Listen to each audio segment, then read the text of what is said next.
বন্ধুরা, আজকে আমার ভিডিওর টপিক হচ্ছে লিমিট সুইচ। লিমিট সুইচ এক প্রকার সুইচ, মেকানিক্যাল সুইচ, যা যখন নর্মাল অবস্থায় এনসি একটা কন্ডিশান থাকবে সুইচের, আর একটা এনও কন্ডিশান থাকবে।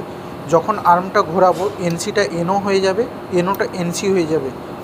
তাহলে লিমিট সুইচ একটা মেকানিক্যাল সুইচ, যেটা দুটো কন্ডিশান থাকে সুইচের। নর্মাল অবস্থায় একটা এনও কন্ডিশান থাকে, একটা এনও থাকবে, একটা এনসি থাকবে। যখন কি হচ্ছে, আর্মটা ঘোরাচ্ছি, এনওটা এনসি হয়ে যাচ্ছে, এনসিটা এনও হয়ে যাচ্ছে। তাহলে দেখা যাক এবারে প্র্যাকটিক্যালি কী রকম হচ্ছে সেটা কানেকশান করে দেখাচ্ছি।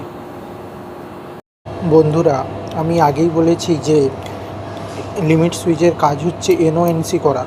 তাহলে আমরা কানেকশানটা দেখে নিচ্ছি। এটা 24 ভোল্ট পজিটিভ সাপ্লাই এসছে এবং 24 ভোল্ট নেগেটিভ সাপ্লাই ডাইরেক্ট দিয়েছি।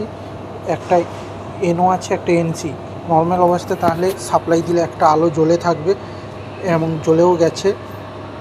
যখনই আমি এটা ক্রস করছি, লিমিটটা আর্মটাকে ঘোরাচ্ছি, তখন আমাদের এনসিটা এনও হয়ে গেছে এবং এনওটা এনসি হয়ে গেছে। দেখতে পাচ্ছ, নর্মাল অবস্থায় এনসিটা যেটা লাল আলো জ্বলে আছে সেটা এনও হয়ে যাচ্ছে এবং এনওটা এনসি হয়ে যাচ্ছে।